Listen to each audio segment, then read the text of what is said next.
Hi, everybody. Welcome, welcome, welcome. Hello, friends. In this video, we are going to be exploring the eight-limbed path. But before we do that, I just wanted to preface this with there's so much information in this video. And my boyfriend and I actually had a discussion because I'm writing the script, right? And like trying to get everything mapped out and thought about and written out so that it's easier to digest because there's a lot in this video. Like really, get yourself something to drink because there's a lot in this video. And he felt like I was trying to tell him what to do with the words that I'd written. But really, this video is about the eight-limb path. And I've written, and I had to script this because there's so much information, but it's really, there's so many interpretations of the eight-limbed path. And then I actually went and I tried to make it all so much easier to understand. So that was my attempt. So some of my interpretation is also in this video. So I'm certainly not trying to tell anybody what to do. It is just what the eight-limbed path is. So yoga takes you from wherever you're at, right? So wherever you're at spiritually,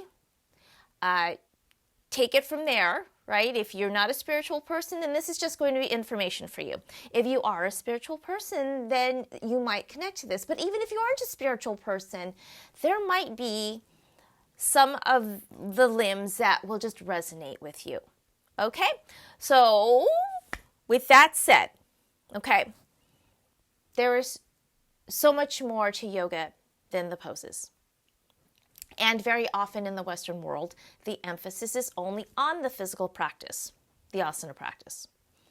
Even though the inner work of yoga isn't always spoken about, the very nature and design of the practice brings a calm and grounded feeling afterwards by default. As you move forward in your journey, you will find that you can harness the practice with this knowledge so that you can achieve that feeling with intention. So in the brief history of yoga that we went over, I mentioned the Yoga Sutras by Patanjali. The Yoga Sutras are a compilation of statements that guide the practice, taking into account human nature and how to overcome obstacles in order to achieve enlightenment. It is essentially a guidebook for the practice of yoga. The text is written in short phrases or aphorisms by Patanjali, and there are so many scholarly interpretations of the sutras, which try to clarify the meaning of each aphorism. In the sutras, the eight-limbed path is the foundation of the yoga practice. The goal is to unite the body, mind, and spirit so that one can achieve equanimity, which is a calm mental state, so that you can live an ethical, peaceful, meaningful life. Or as one of my acting teachers put it, you can be the whisper in the hurricane. So, the first two limbs are ethical guidelines to live your life by. The principles within each of these limbs do not behave independently. Each one builds to the next, with each one informing the other and intertwining. And one can argue that there is no mastery because life is ever changing, which is kind of a fascinating thought. So the first limb is the yamas, and there are 5 of them. These are ethical restraints, or things not to do. They pertain to our relationships with others and the integrity with which we conduct ourselves in those relationships. So the first one is ahimsa. It is the practice of non-harming or non-violence to others and ourselves. This includes non-harming physically, mentally, and emotionally so that you can live harmoniously in the world. Other than the obvious behaviors, it can look like, for example, not having negative thoughts about yourself and others, This principle also applies to your yoga asana practice by not judging yourself or thinking negatively when faced with a challenging posture and accepting yourself wherever you are now. And that also transfers to life, not just the yoga asana practice. So the second one is satya. It is the practice of truthfulness. This yama is not just about dishonesty and lying. It also encompasses being true to yourself and discerning what is truth and what is opinion. It builds on and is intertwined with the principle of ahimsa in that, how can you be truthful? Oh, my light just went out. Stay on. How can you be truthful without doing harm? As it is applied to your asana practice, it is important to be truthful with yourself and listen to your body, which means accepting where you are now and not pushing beyond that. And that also applies to life, right? Number 3, asteya. That is the practice of non-stealing. This concept is not about taking anything. This concept is about not taking anything that is not freely given to you. And it's also about overcoming greed. It is more than just not stealing material things. It is about the intangibles, like not stealing from anyone mentally or emotionally, or not taking someone's time and energy, happiness, ideas. It is not taking more than what was freely given. Number 4, brahmacharya. This is the practice of moderation in all things, including how you use your energy. It is about not putting an excessive amount of emotional or physical energy into moments that are stressful. Practicing moderation in this way allows you to save your energy and brings more ease into your life and your asana practice. Number 5, aparigraha. This is the practice of non-attachment, non-coveting, or non-greed. This practice is one of the main themes of the Bhagavad Gita. It means that we should focus on our present actions as opposed to the outcome of those actions. It also includes non-attachment to material things that would lead to wanting more than one needs, which leads to greed and wanting what others have. What we think others want of us or will think of us are also unhealthy attachments. In Buddhist philosophy, which grew alongside yoga philosophy, attachment is the root of human suffering. Attachment pulls us from the present and creates discontent and disturbance in our lives. Practicing non-attachment allows us to live a life of equanimity, where we can be content and grateful for what we have and to experience the full range of the human experience. So this yama, aparigraha, this was for me both a light bulb moment and a slap in the face. This was a big one for me. This is the one that I connected to. So when I was listening to this in lecture in my yoga teacher training, oh my gosh, this woke me up.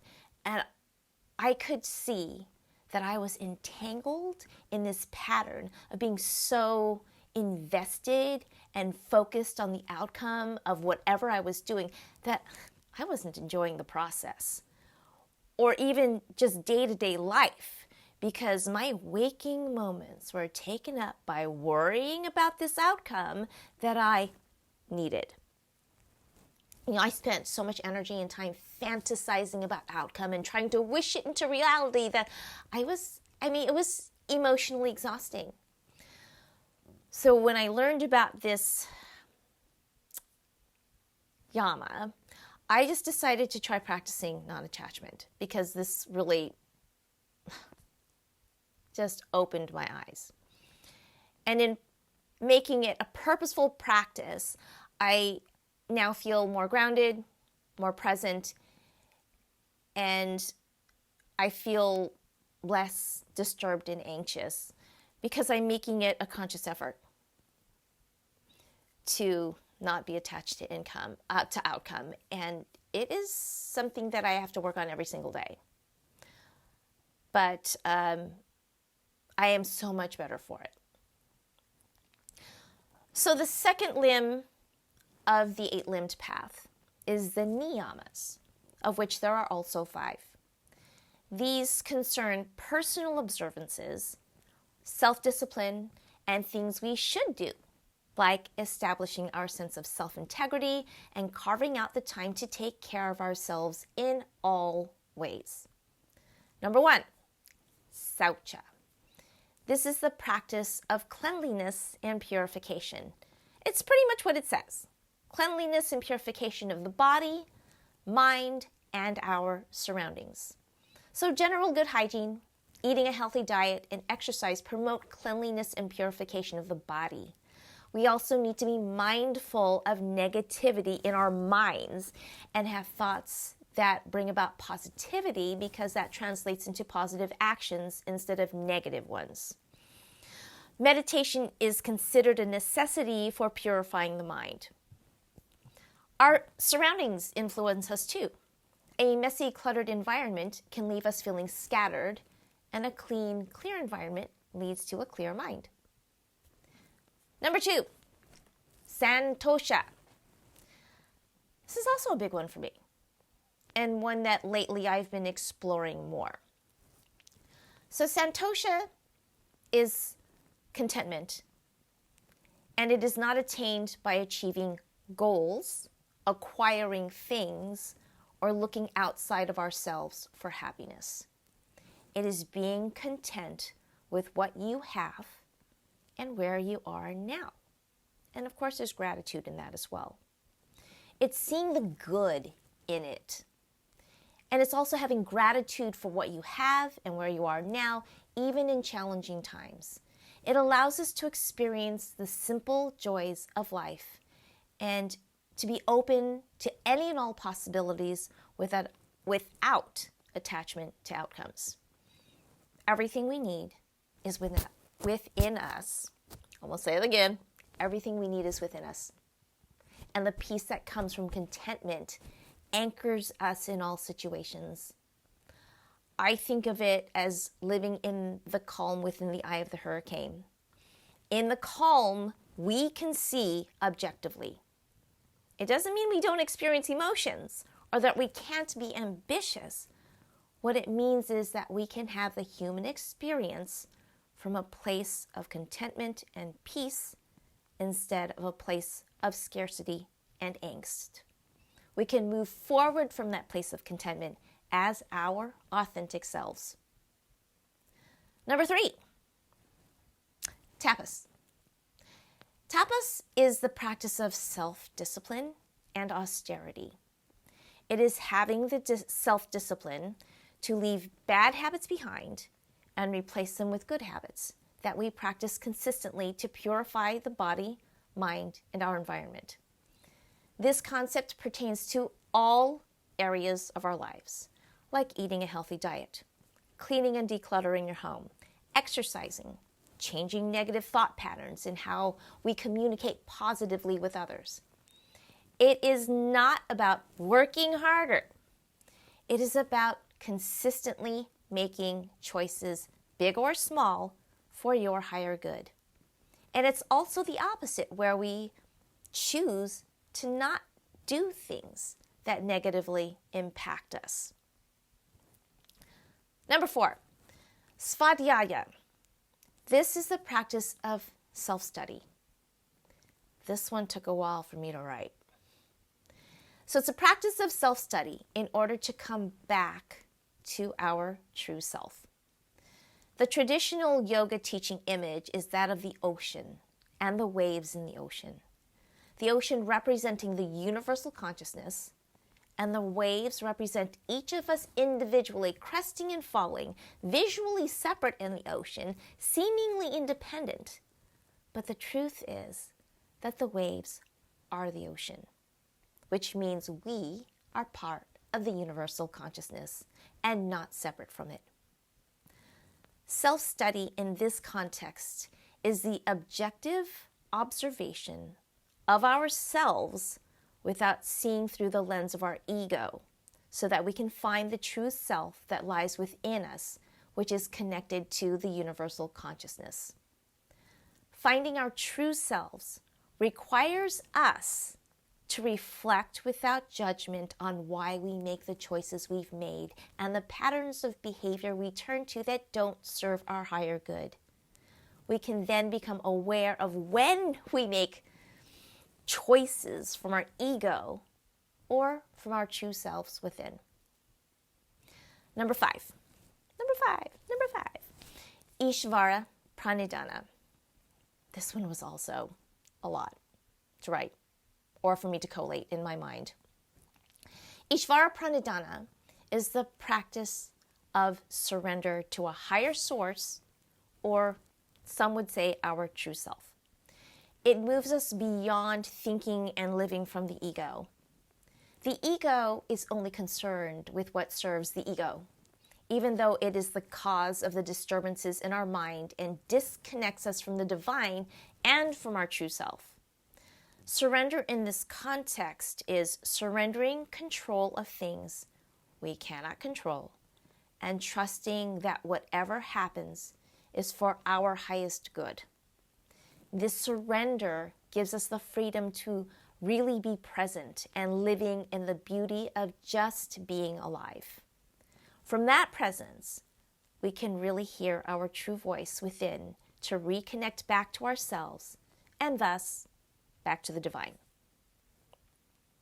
That was a lot. And those are the only limbs that actually have like subsets. So the third limb is the asana, which means posture. Actually, it's one of the definitions and more common definitions is it means posture in Sanskrit. In the Western practice of yoga, asana means pose. We think of it as pose. We always call it a pose, a yoga pose, be in that pose or this pose, or it's actually taught in that way where we're calling out like, oh, downward dog pose. It is the physical practice of yoga, which helps to prepare, really, it's meant to help prepare the body for meditation, as well as increasing our inner self-awareness to connect the body and the mind. I personally, as I was thinking about this in my yoga teacher training, I personally preferred to use the word posture, because the word pose has a very definite Western connotation that is steeped into our culture, particularly now. We pose for pictures, right? And that pulls our attention to our outward appearance. How do I look? I'm posing. The word posture directs our attention to within what our bodies are doing. So if someone says, oh, got to straighten up your posture, we think about what our body is doing. So as I teach, you will hear me use the word posture more often instead of pose. One more notable thing to look at is the fact that the physical practice of yoga, and this is important, the physical practice of yoga is only 1/8 of the 8-limb system. It is not the most important of the limbs, but an equal part of the system as a whole. The fourth limb, and some say this limb is the most important, or that the yoga practice is about this. The fourth limb is pranayama, which is Sanskrit for breath control. It is the anchor of the practice of yoga, where we regulate the breath as we move through the asanas or meditate. What I have noticed in myself and in my massage therapy clients is that our bodies are so disconnected from our minds that we don't even notice how shallow our breathing patterns are. In this modern life that we live, This disconnection is a necessity because we ask our bodies to do things they weren't meant to do, like sit at a desk for 8 or more hours, or stand as we work for 8 or more hours a day. Our breath is also intimately connected to our emotional state. So I'm sure you've noticed when you're experiencing, oh my goodness, my teleprompter just dying. So our breath is also intimately connected to our emotional state. And I'm sure you've noticed when you're experiencing a negative emotion that your breathing becomes very shallow. As you practice your asanas, in the yoga practice of asanas, your inhales are elongated and your exhales are elongated, right? So elongated inhale, elongated exhale. This breath regulation can calm the mind, improve focus, and increase energy. I think that it also trains your brain to find calm with your breath. So when stress and negative emotions make your breath shallow, you have the ability to change that negative state by regulating your breath with yogic breathing and switching from a fight or flight response to rest and digest. One other concept in regard to the breath that I found as I was looking and researching pranayama is an idea called conscious breathing. So breathing is controlled by the autonomic nervous system. This system controls bodily functions like digestion, heart rate, and breathing without our conscious participation. We don't have to think about breathing. It just happens. When you practice yoga asanas or meditation and you use pranayama, we take the wheel and control when we inhale and when we exhale. So science is finding that this activates your parasympathetic nervous system and brings relaxation and calm. The parasympathetic system is the rest and digest system. It also increases the blood supply to the brain, which can in turn improve the connections of the neurons, and some studies show that conscious breath can increase the size of your brain, improve blood pressure, increase ATP synthesis, and increase oxygenation. So breath is pretty important. So the first 4 limbs that we just discussed have to do with the outer aspects of our lives, how we relate to others and ourselves in the physical aspects of yoga practice. The next 4 limbs are about the inner self-awareness practice of yoga. The 5th limb is pratyahara, or the withdrawal of the senses to bring awareness within in an objective manner so that we can maintain our inner peace even when surrounded by chaos. Pratyahara is the bridge between our outer selves and inner selves. It involves withdrawing from those habits, things, and thoughts that are not good for us and moving to habits, things, and thoughts that are good for us. The 6th limb is dharana. This is concentration by focusing on one thing. So you can focus on what or to whom you connect to spiritually, on a sound in the room, what is happening within, like the sound of your breath, or a mantra or a chant. This is training for the next limb. So the 7th limb is dhyana, which is meditation or uninterrupted concentration with no focus on anything. It's an emptying of the mind. The 8th limb is samadhi, which is the state of connection to yourself, to something greater than yourself, divine energy, or bliss that is achieved with concentration and meditation. This is the limb most commonly thought of as enlightenment. these limbs or steps in the path can intertwine with one affecting the other. For example, how can you be truthful with someone, satya, without hurting them, ahimsa?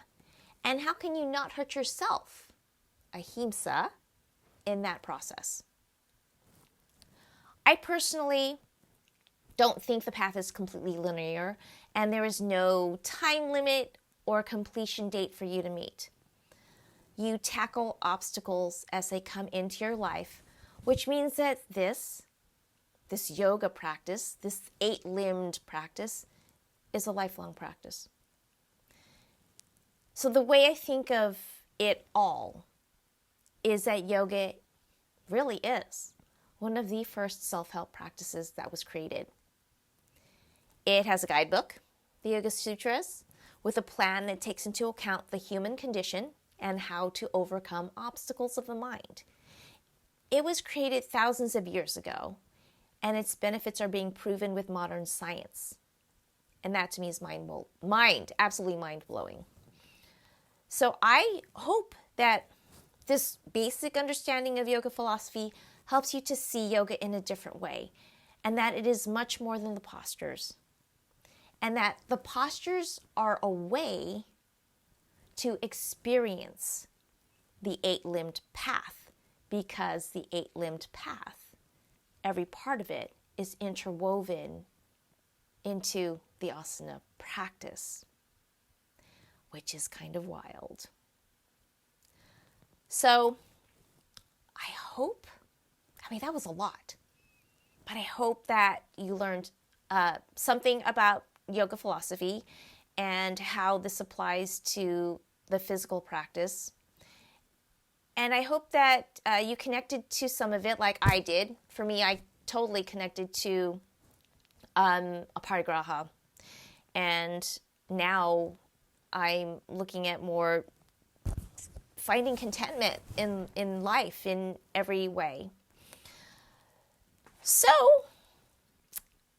if you need to, this video is available to you because it was a lot of information. If you want to go back, you can rewatch the video to see, to catch up on and see what it is that you would like to listen to over again. And if you'd like, you can also research some more on your own. So, that was a lot. Thank you for hanging out with me. That was a lot. If you could,